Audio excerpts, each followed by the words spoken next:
Kalau wingi tesih enten. Ini eceran 25. 25.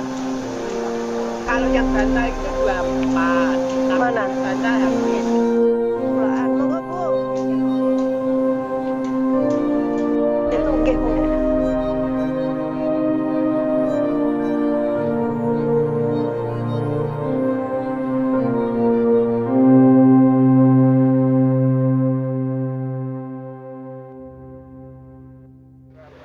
Saya rasa harus menjadi perhatian pemerintah karena juga masyarakat sangat mengeluh karena minyak goreng ini termasuk kebutuhan pokok yang digunakan setiap hari dan masyarakat juga sudah tahu masalahnya sebenarnya apa.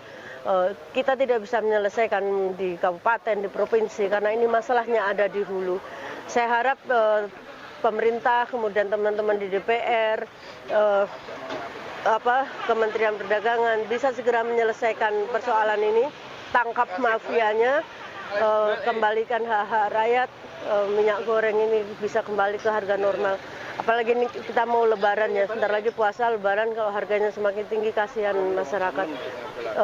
Pemerintah harus bisa menjamin ketersediaan CPO yang untuk pabrik-pabrik curah itu harus ada karena selama ini dari yang kita pantau laporan Satgas Pangan juga ketersediaan bahan untuk minyak goreng itu sendiri di pabrik-pabrik tidak cukup tersedia sehingga